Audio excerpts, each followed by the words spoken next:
Subversion is the term, if you look in a dictionary or criminal code to that matter, usually is explained as a part of activity to destroy things like religion, government, system, political, economical system of a country.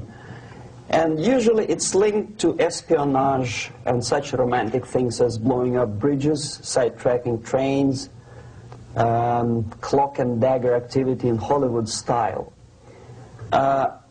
What I'm going to talk about now has absolutely nothing to do with the cliché of espionage or KGB activity of collecting information. So the greatest mistake or misconception, I think, is that whenever we are talking about KGB, for some strange reason, starting from Hollywood movie makers to professors of political science and quote-unquote experts on Soviet affairs, or Kremlinologists as they call themselves, they think that the most desirable thing for Andropov and the whole KGB is to steal blueprints of some supersonic jet, bring it back to Soviet Union and sell it to the Soviet military-industrial complex. It's only partly true.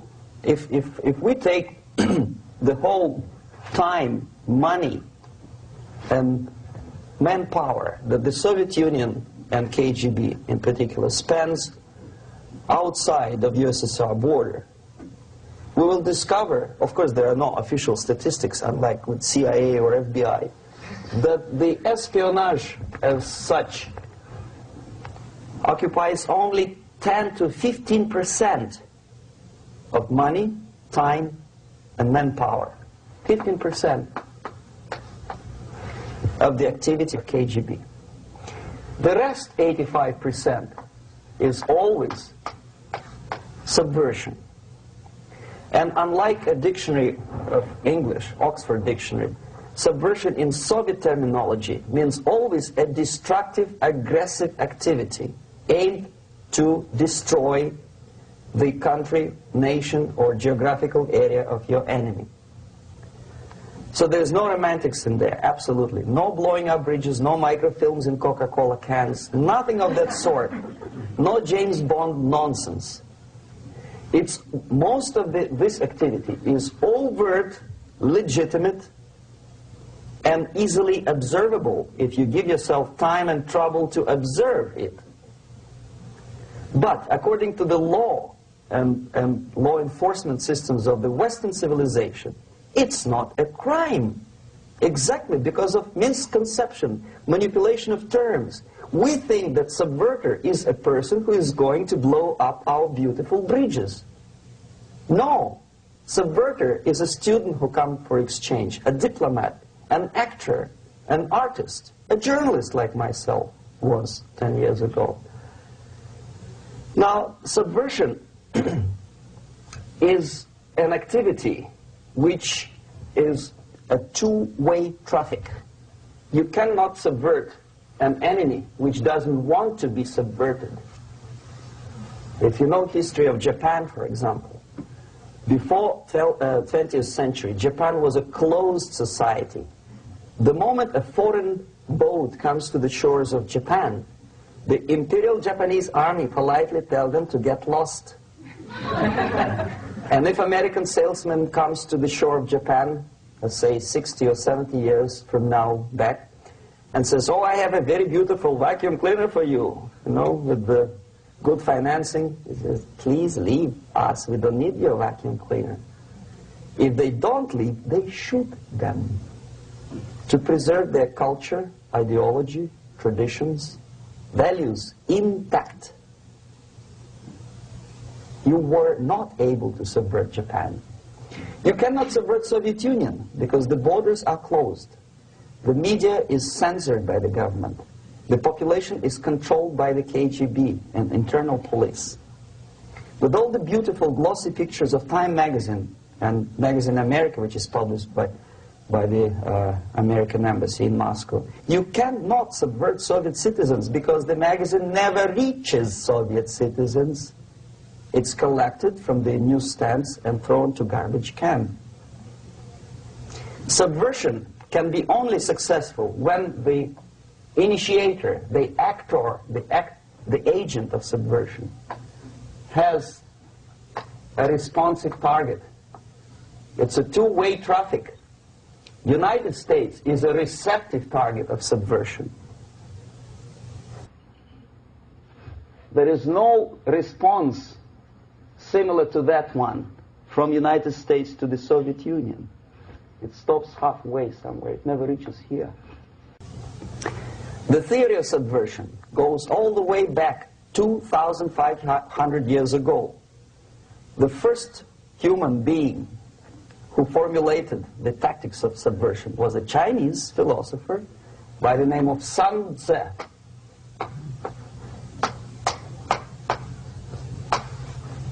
2,500 years BC. He was an advisor for several imperial courts in ancient China. And he said, after long meditation, that to implement state policy in a warlike manner, it's the most counterproductive, barbaric, and inefficient to fight on a battlefield. You know that war is continuation of state policy, right? So if you want successfully to implement your state policy, and you start fighting, this is the most idiotic way to do it. The highest art of warfare is not to fight at all,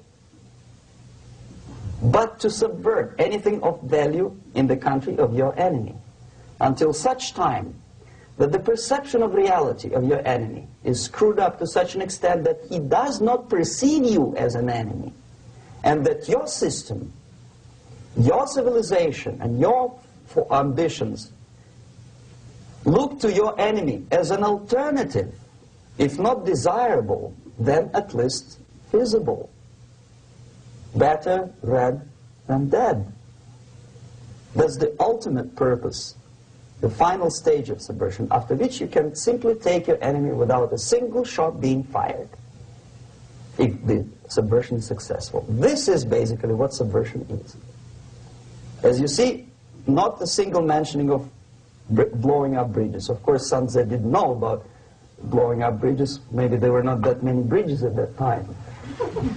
But the basics of subversion is being taught to every student of KGB school in USSR and to officers of military academies. I'm not sure if the same author is included in the list of reading for American officers, to say nothing about ordinary students of political science. I had difficulty to find the translation of Sun Tzu in the library of a university in Toronto and later on here in Los Angeles. But it's a book which is not available. It is forced to every student in USSR. Every student who is taught to be dealing further in his future career with foreigners. What subversion is? Basically, it consists of 4 periods, time-wise. If we start from here and go this way, time, right? This is the beginning point. The first stage of subversion is the process which is called, basically, demoralization. It says for itself what it is.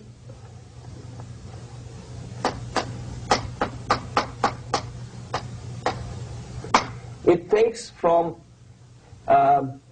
say, 15 to 20 years to demoralize a society.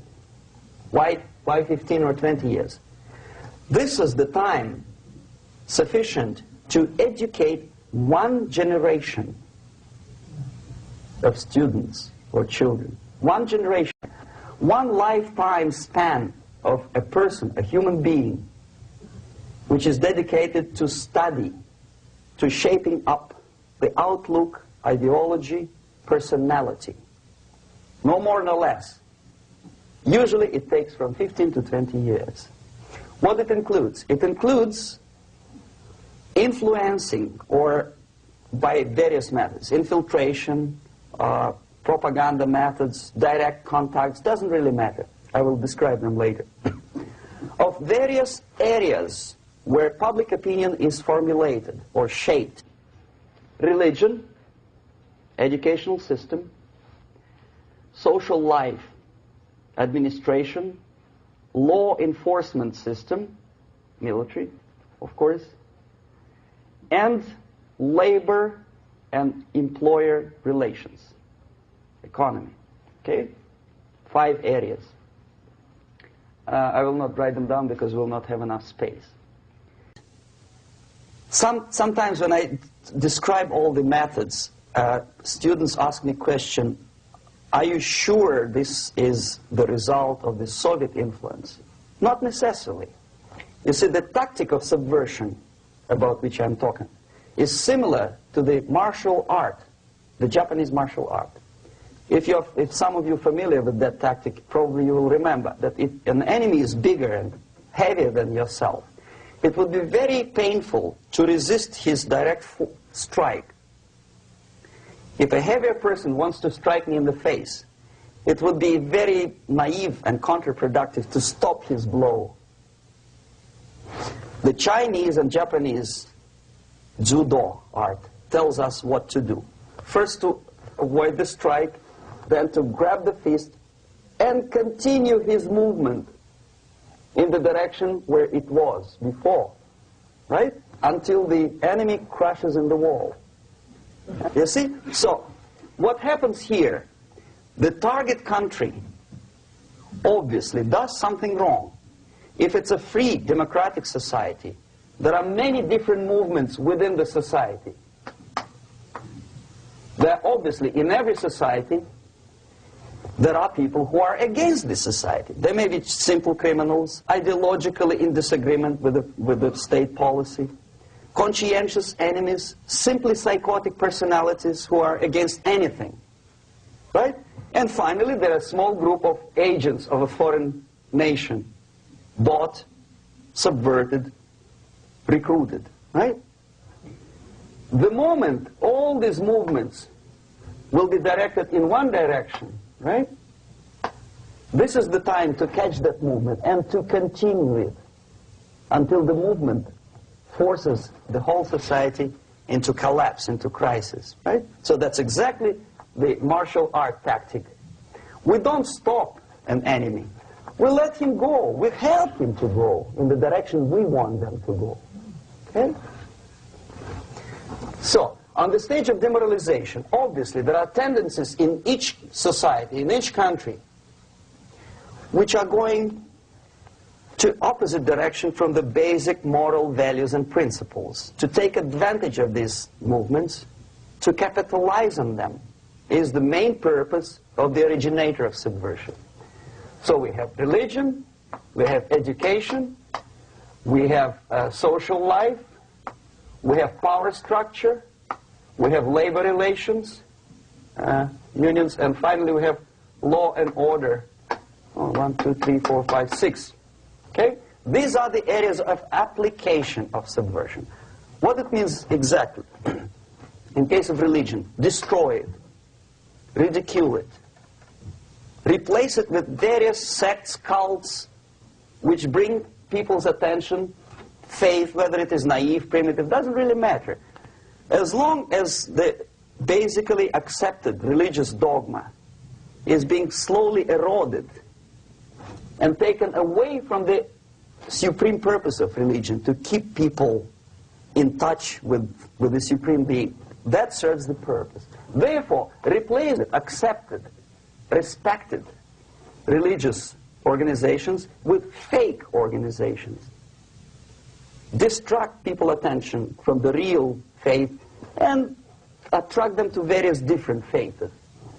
Education. Distract them from learning something which is constructive, pragmatic, efficient.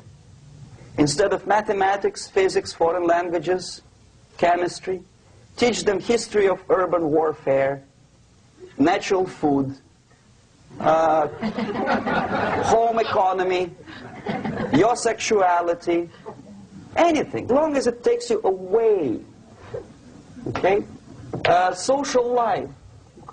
Replace traditionally established institutions and organizations with fake organizations. Take away the initiative from people.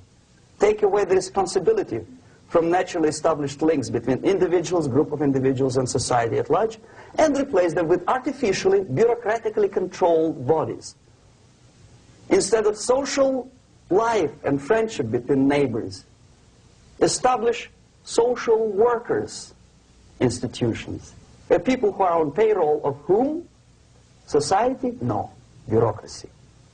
The main concern of social workers is not your family, not you, not social relations between groups of people. The main concern is to get the paycheck from the government. What will be the result of their social work doesn't really matter. They can develop all kind of concepts to show to the government and to the people that they're useful. Okay, away from the natural links, power structure.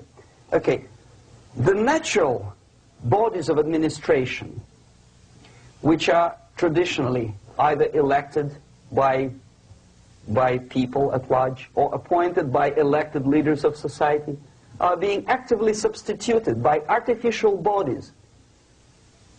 The bodies of people, groups of people, whom nobody elected. Never. As a matter of fact, most of the people don't like them at all, and yet they exist. One of such group is media. Who elected them? How come they have so much power? Almost monopolistic power on your mind. They can rape your mind. But who elected them? How come they have a nerve to decide what is good and what is bad for the elected by you, president, and his administration? Who the hell are they? Spiro Agnew, who was hated by the liberal left, called them a bunch of enfeebled snobs. And that's exactly what they are. They think they know. They don't. The level of mediocrity. In a big establishment like New York Times, Los Angeles Times, major television network, you don't have to be excellent journalist. You have to be exactly a mediocre journalist. That's easier to survive. There's no competition anymore. You have your good, nice income, $100,000 a year. That's it. Whether you are better or worse doesn't really matter anymore. As soon as you're smiling to the camera and do your job. That's it. No more competition. Power structure slowly is eroded by the bodies and groups of people who do not have neither qualification nor the will of people to keep them in power, and yet they do have power. Okay. Together with that, there is another process. Law enforcement, law and order organization and structure is being eroded. For the last 20, 25 years, if you see old movies and new movies, you can see that in new movies, a policeman, an officer of the United States Army looks dumb, angry, psychotic, paranoid. A criminal looks nice, kind of, well, he smokes hash and shoots the whatever drug, but basically he's a nice human being. He's creative. And he's unproductive only because society oppresses him. Whereby a general of Pentagon is always, by definition, a dumb, a war maniac. A policeman is a pig, rude policeman. He abuses his power. No? A generality, generalization like that. The hatred, the mistrust to the people who are supposed to protect you and enforce law and order. Moral relativity. The Angelo Buono process lasted 2 years in Los Angeles. Relativity. The Angelo Buono process lasted 2 years in Los Angeles. And yet there are still some lawyers who say, look, he's a nice character, as a matter of fact. There was some witness who said, also a criminal, who said, well, he's a nice guy. I asked him one day to burn a house of my enemy, and he wouldn't do it. He's a nice fella. Erosion. A slow substitution of basic moral principles, whereby a criminal is not a criminal, actually. He's a defendant. Even if his guilt is proven, there is still a doubt to kill or not to kill, to be or not to be. Thou shalt not kill, yes, but this line may not necessarily be applicable to a murderer. Thou shalt not murder. That should be the presumption, not that thou shalt not kill. Okay, labor relations. At this stage, within 15 to 20 years, we destroy the traditionally established links of bargaining between employer and employee. The classical Marxist-Leninist theory of natural exchange of goods. Person A has 5 sacks of grain and person B has 5 pairs of shoes. And the natural exchange without money is when they bargain between each other. And only with the introduction of the third force, C, an entirely third foreign stranger who says, no, don't give him 5 sacks of grain, give it to me, and you give me your 5 pairs of shoes, and I will distribute it accordingly, so that the economy will go. This is the death of natural exchange, death of natural bargaining. Well, trade unions were established 100 years ago. The objective was to improve working conditions and to protect the rights of workers from those employers who were abusing their right because they had more money. Objectively, at that time, initially, the trade union movement did work. What we see now is that the bargaining process is no longer resulting in the compromise, which is leading objectively to betterment of working conditions and increase of salary. What we see is that after each prolonged strike, the workers lose. Even if they have 10% increase of their salaries, they cannot catch up due to inflation and due to missed time. More than that, millions of people suffer from that strike because economy now is interdependent. It's intertwined like one body. If previously steel workers, say 100 years ago, could strike and nobody would suffer, now it's impossible anymore. If a garbage collector strikes today, the rest of the multi-million city is stinking. I mean, there's no more service. In Quebec, for example, we had the electricians who were on strike in the middle of winter. You can freeze your bottom, and they still were on strike. Did they catch up with the salary? No, they lost. Who benefited? The leaders of trade unions. What is the motivation for strike? Improving of workers' condition? No, obviously it's not. Then what is it? Ideology.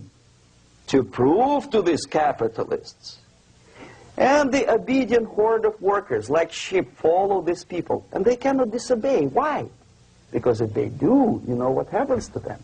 Pickets, murders, shooting truck drivers by picketers.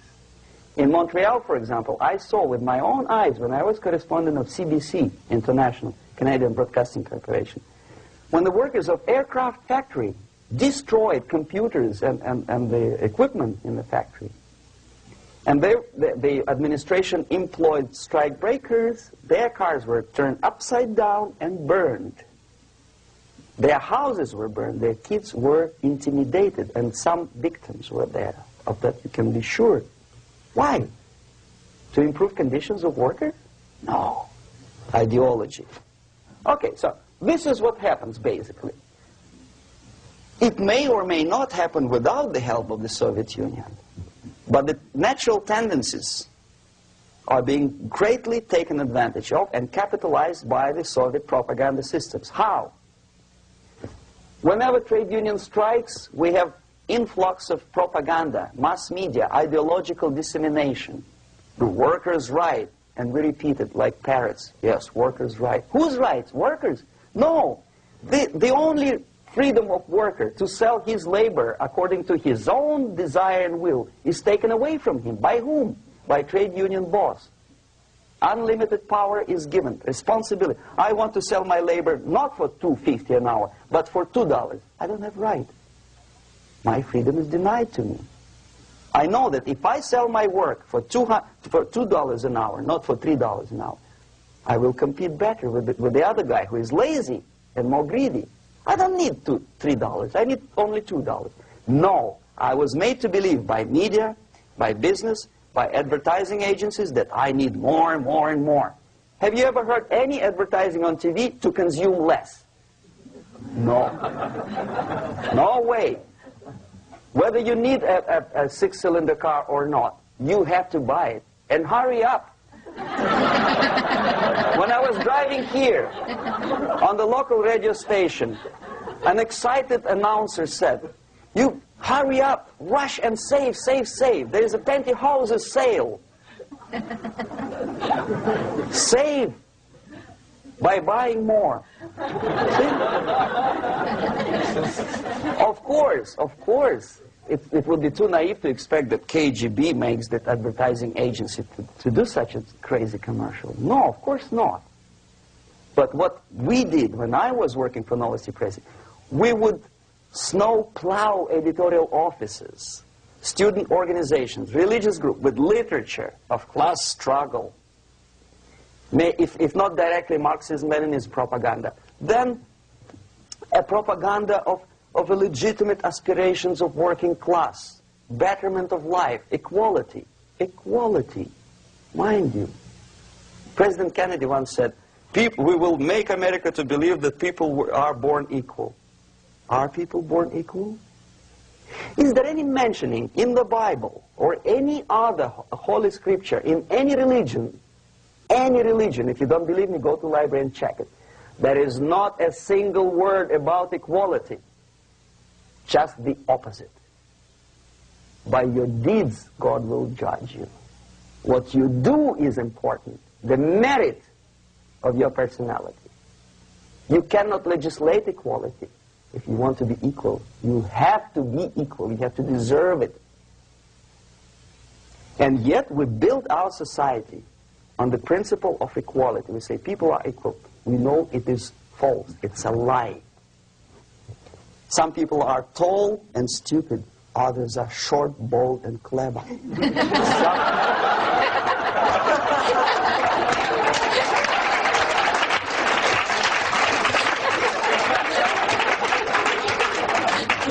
If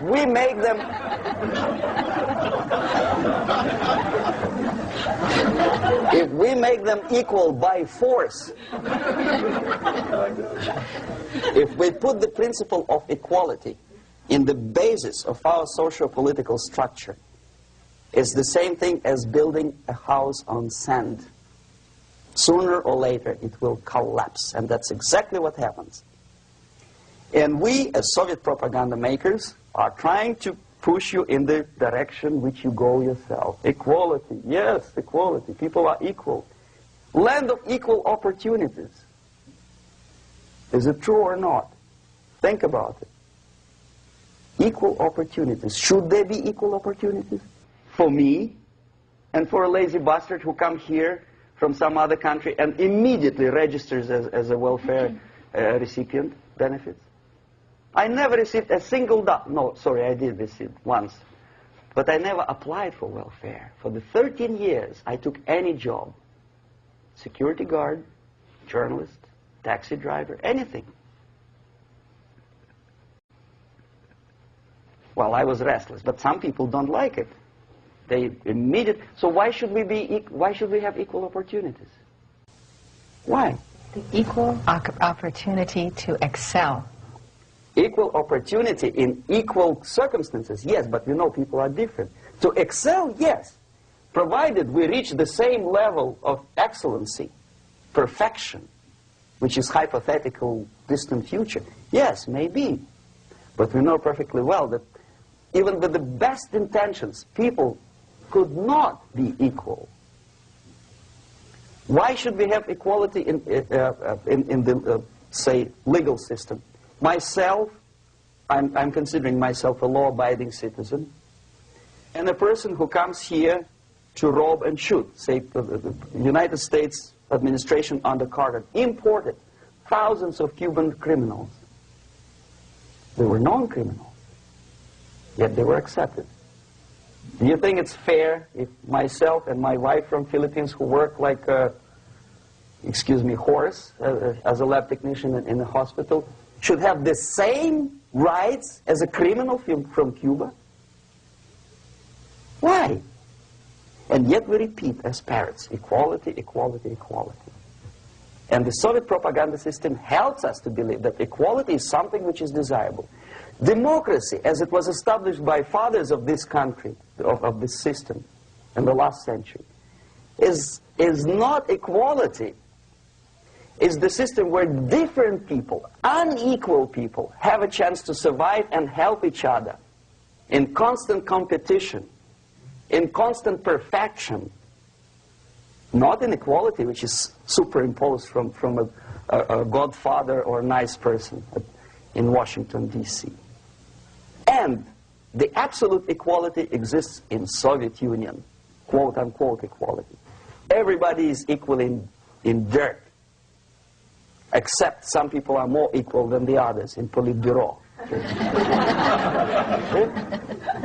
So, the moment you bring a country to the point of almost total demoralization, when nothing works anymore, when you are not sure whether it is right or wrong, good and bad, but there's no division between evil and good, when even the leaders of church sometimes say, well, violence for the sake of justice, especially social justice, is justified in the countries like Nicaragua, El Salvador, well, maybe Rhodesia, and we listen to them and say, yeah, probably it's true. Is it true? No, it is not true. Violence is not justified, especially for the sake of quote-unquote social justice introduced by Marxist-Leninists, that is my former colleagues from Novosti Press Agency. Okay, so we reached that point. The next step is destabilization.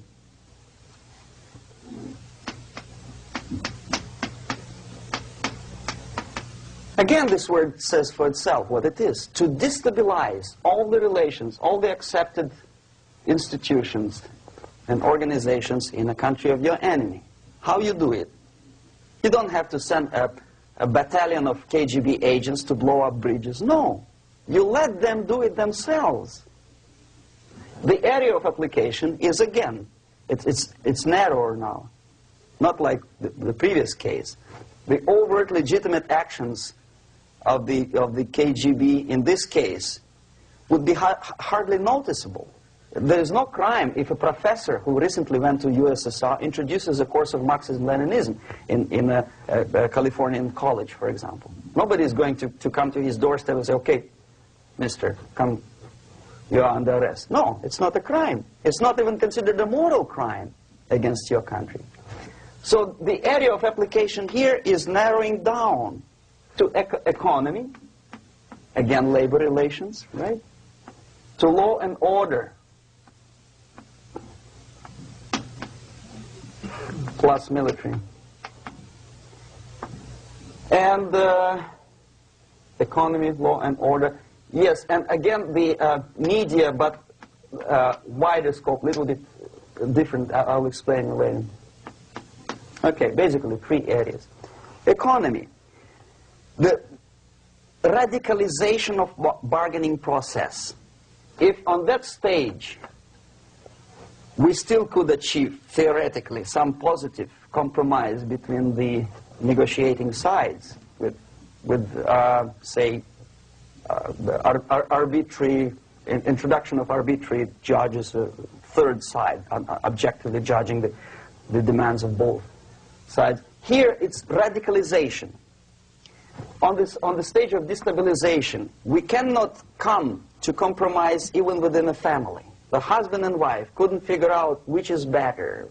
Husband wants his kids to eat at the table, and wife wants a child to roam around the room and drop food all over the floor. They cannot come to compromise unless they start a fight. It's impossible to reach a compromise, constructive compromise, between neighbors. Some people say, I don't like you to watering your lawn at that time because exactly at that time I'm walking my dog and he's getting nervous. He cannot pass his bowels, you know. So they cannot compromise. They go to a civil court or something like that. radicalization of human relations. No more compromise. Fight, fight, fight. The normal, traditionally accepted relations are destabilized. The relations between teachers and students in schools and colleges. Fight. The relations between, in economical sphere, between laborers and employers are further radicalized. No more acceptance of the legitimacy of demands of workers. Unlike Japanese, with the theory Z, if you ever heard about it, where the workers are involved in decision-making process, therefore they don't have moral incentive to fight their bosses. In the United States, it's just the opposite. The harder is the fight, the better. The more heroic they look. When the Greyhound network was on strike recently, the correspondents of local TV networks all over the United States were approaching the strikers, and they say, oh yes, we are doing something nice. They look like heroes, and they were proud. There was some family, the husband was a bus driver. Now they decided in a protest against the bosses to camp somewhere in the forest. And they were presented to the audience as a heroic, nice people. You see? The violent clashes between passengers, picketers, and the strikers are presented as something normal. 10, 15, 20 years ago, we would be angry, say, why so much hatred? Today we are not. We say, well, it's commonplace. Radicalization, militarization sometimes. As I explained on that stage, I took a step a little bit further. Shooting people. Okay, law and order now also is pushed into the area where previously people settled their differences peacefully and legitimately. Now we are getting with this court cases in the smallest irrelevant cases. We cannot solve our problems anymore. The society at large becomes more and more antagonistic between individuals, between groups of individuals, and the society at large. The media puts himself in the opposition to the society in general, at large. Separate, alienated. Okay? On that stage, you remember I was talking a couple of hours ago about the sleepers. That's when the students from, say, United States, if they are trained in Lumumba University, or developing nations, that's the students I was dealing with, are being sent back from the Soviet Union here. Or if they were already in the United States, in the country, which is an object of subversion, they spring to action. The sleepers go up. They slept for 15 to 20 years. Now they become leaders of groups, preachers, I don't know, public figures. Prominently they actively include themselves in a political process. All of a sudden we see a homosexual. 15 years ago he did his dirty job and nobody cared. Now he makes it a political issue. A political issue. He demands recognition, respect, human rights, and he rallies a large group of people. And there are violent clashes between him and police, his group and ordinary people, no matter what. It's black against white, yellows against green, doesn't matter where the division line goes. As long as this group come into antagonistic clash, sometimes militantly, sometimes with firearms, that is destabilization process.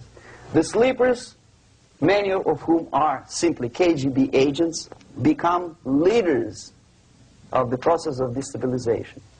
Doesn't mean that Comrade Andropov sends Comrade Ivanov to the United States.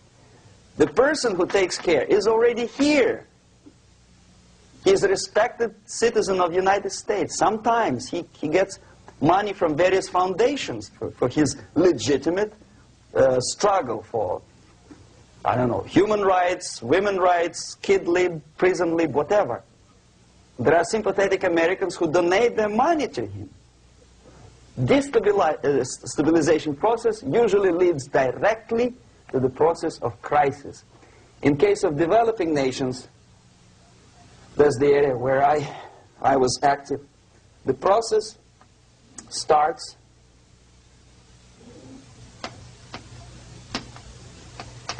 when the legitimate bodies of power, the social structure collapse. It cannot function anymore.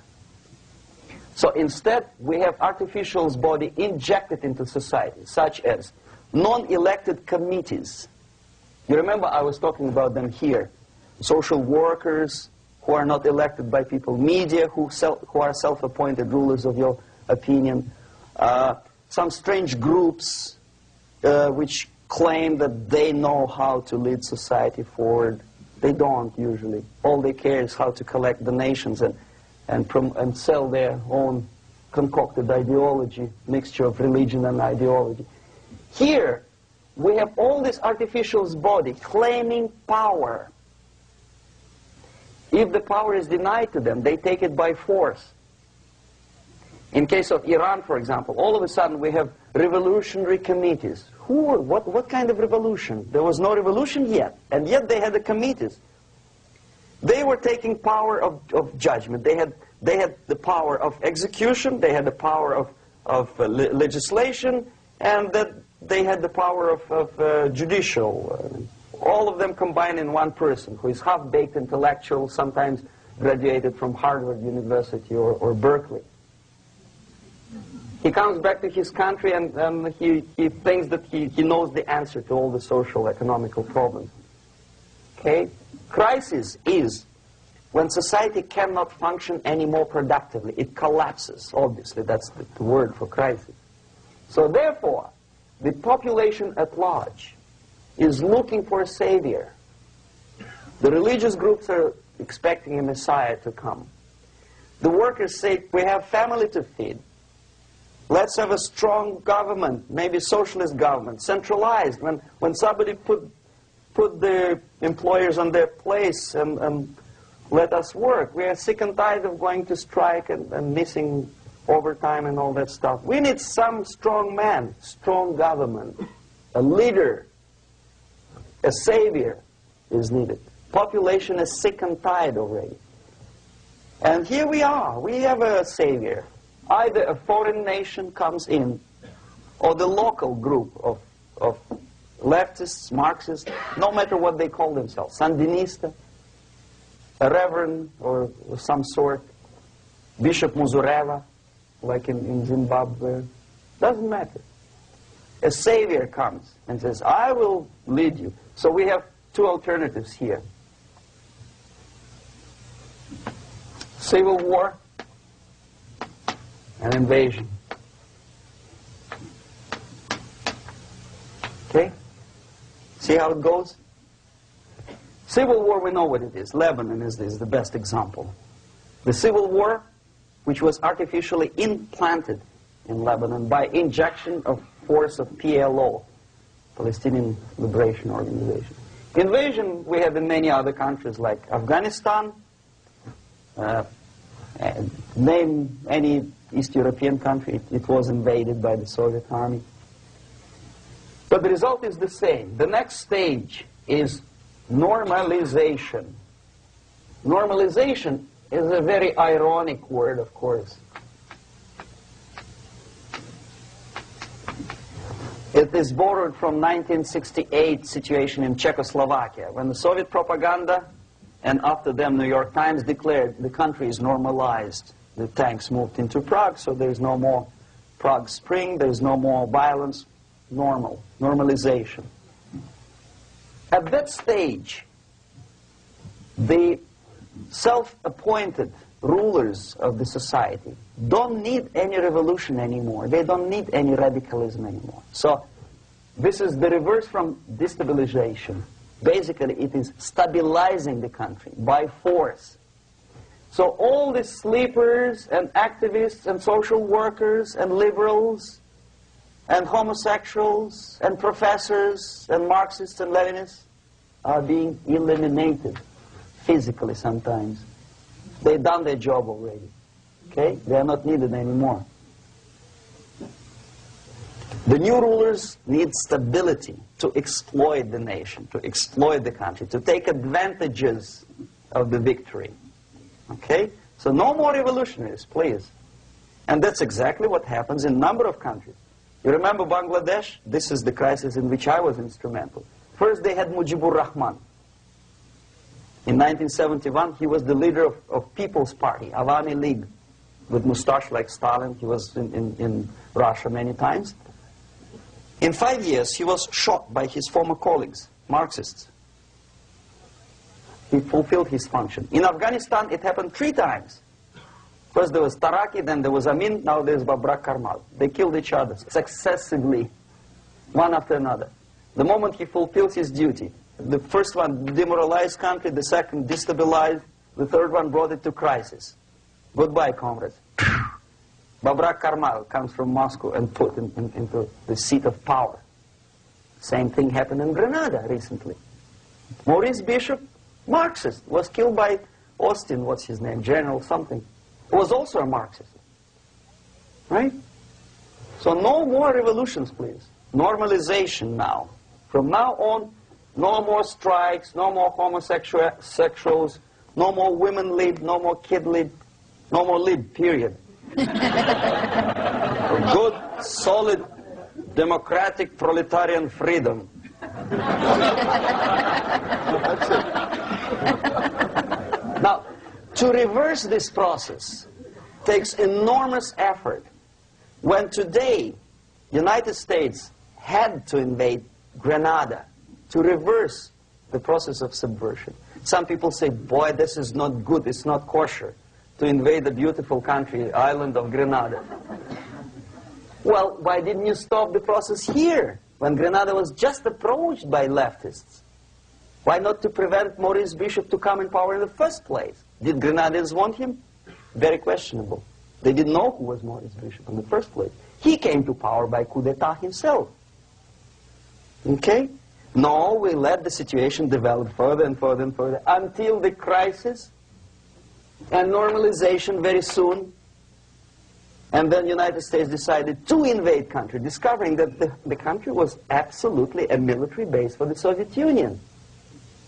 Of course it's a drastic measure. Of course it's a pity that Marine Corps had to lose, what, 17 lives. Very bad. Why not to stop the process before it comes to crisis? Oh no, intellectuals will not let you. It's interference into domestic affairs. They're very careful not to let American administration to interfere in domestic affairs of Latin American countries. They don't mind Soviet Union interfere in these affairs. Okay. So to reverse this process, from here, it takes only and always military force. No other force on earth can reverse this process at this point. At this point, it does not take military invasion of the United States Army. It takes strong action, like in Chile, a CIA covert involvement to prevent the savior from outside to come into power and to stabilize country before it erupts into civil war. Country before it erupts into civil war. Okay? Support the right-wing conservative forces. By money, by crooks or love, doesn't matter.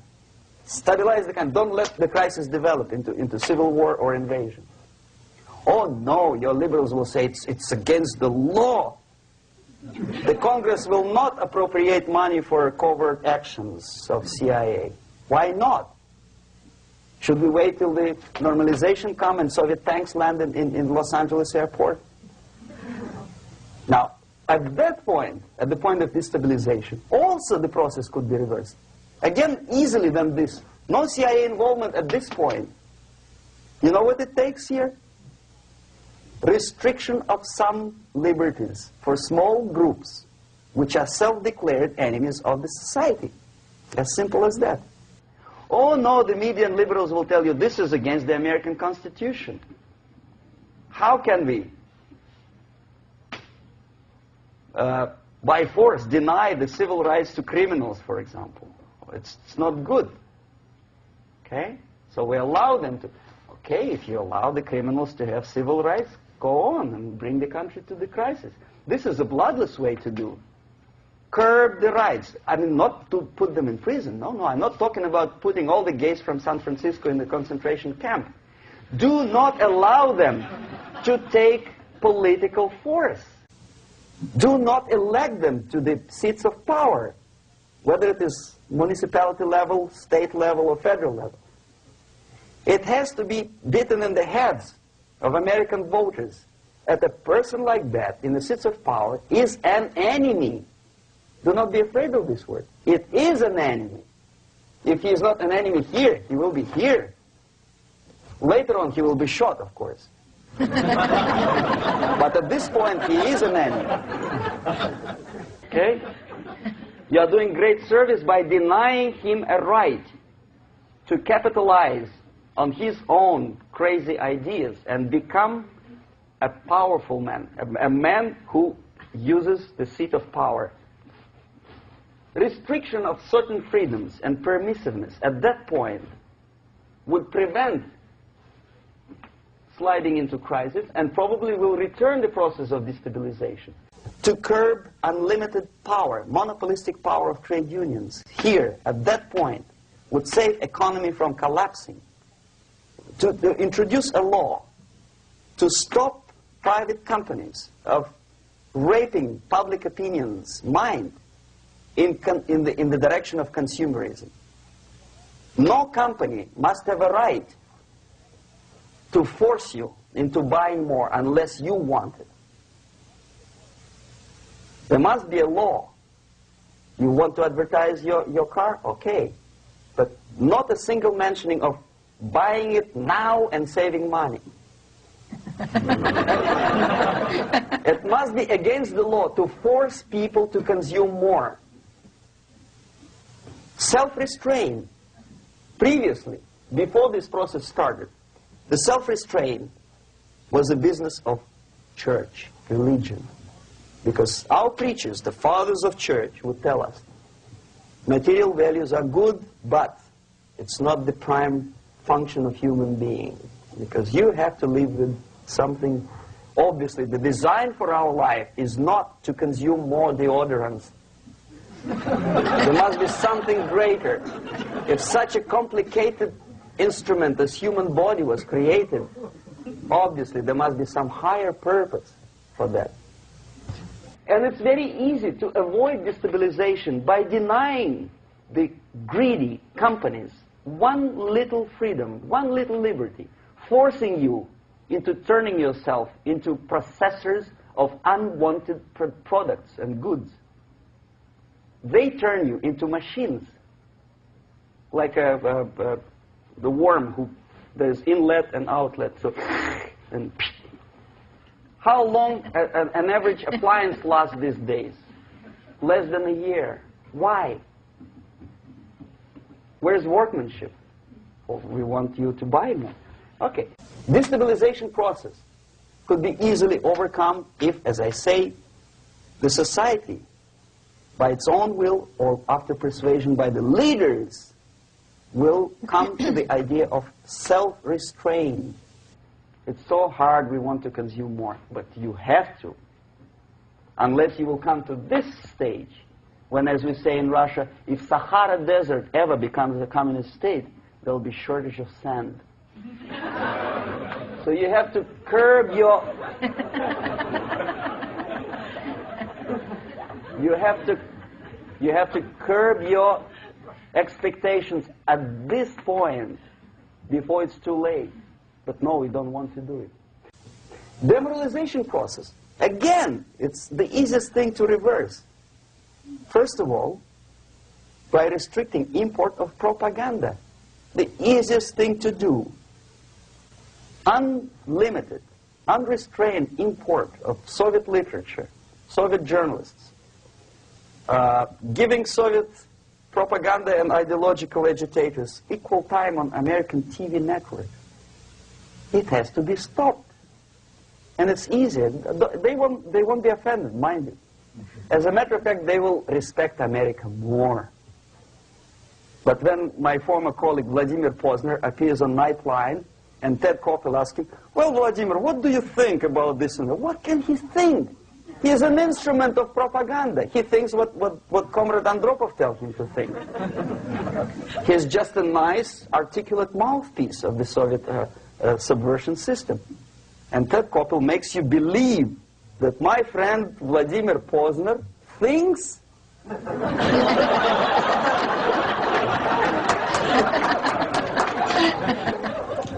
the process of demoralization may not have started at all if at that point the country, which is a recipient of subversion, actively, not violently, but actively, prevents importation of foreign ideology. I don't want America to follow the pattern of ancient Japan. You don't have to shoot every foreigner when it approaches the sacred borders of the United States. But when he offers you a junk in the disguise of very shiny something, you have to tell him, no, we have our own junk.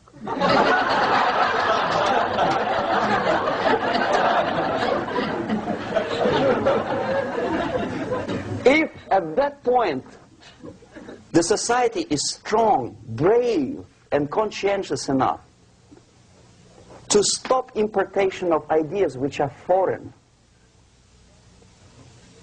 then the whole chain of events could be prevented. Recently I've been to Philippines, and I was shocked how in big cities like Manila, children listen to deafening music. A melodious nation with long traditions of good, nice ethnic music, introduced by Spanish long time ago, maybe 2 centuries, 3 centuries ago, I don't remember how long. All of a sudden listen to musical garbage, blasting their radios at full blast, at full volume. Why? In India, I spent many years watching the reactions of Indians walking out of movie theaters after seeing Hollywood production. They couldn't figure out why Americans are so wasteful. They smash their cars, their shiny cars, every 5 minutes. How come they shoot each other for $500,000? Is it true that they're so obsessed with sex? Can you imagine showing a movie where each 5 minutes there's a copulation on the screen to a country like India with long tradition of respect to these private matters, or to Pakistan? And United States expect these people to respect you? No way. Oh yes, they will see the movie, they'll pay 5 rupees to see that garbage, but they walk out and will tell their kids, don't respect Americans, don't be like Americans. See? So, the process of demoralization could be stopped right here, both as an expert and as an import.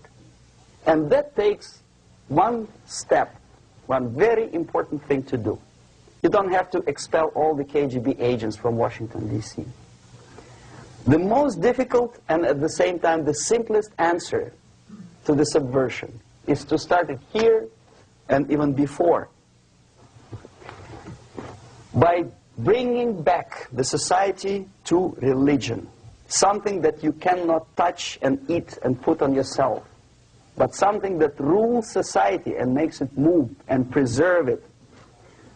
A Soviet scientist, Shafarevich, who has nothing to do with religion, he is a computer scientist, did a very intensive research on the history of socialist countries. He calls socialist or communist any country with a centralized economy and a pyramidal style of power structure. And he discovered, actually he didn't discover it, he just brought to attention of his readers, that civilizations like Mohenjo-Daro in the river Indus area, like Egypt, like Maya, Incas, like Babylonian culture, collapsed and disappeared from the surface of Earth. The moment they lost religion, as simple as that, they disintegrated. Nobody remembers about them anymore. Well, distantly. So, the ideas are moving society and keeping mankind as a society of human beings, intelligent, moral agents of God. The facts, the truth, the exact knowledge may not. All the sophisticated technology and computers will not prevent society from disintegrating and eventually dying out. Have you ever met a person who would sacrifice his life, freedom, for the truth like that? This is truth. I never met a person who said, this is truth and I'm ready to shoot me. To defend the truth. Right? But millions sacrifice their life, freedom, comfort, everything for things like God. Like Jesus Christ. It's an honor. Some martyrs in the Soviet concentration camp died.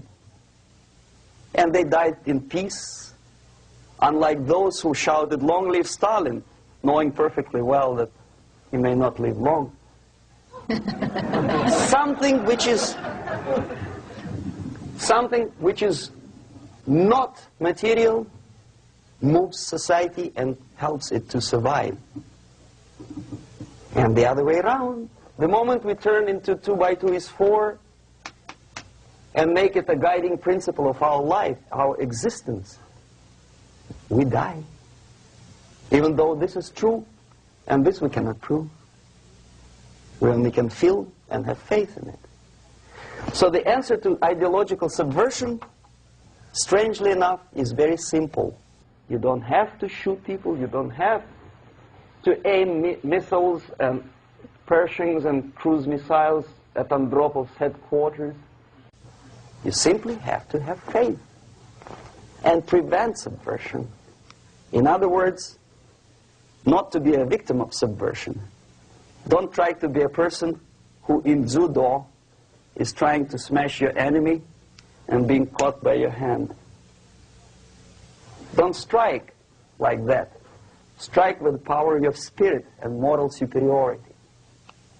If you don't have that power, it's high time to develop it. And that's the only answer. That's it. Thank you.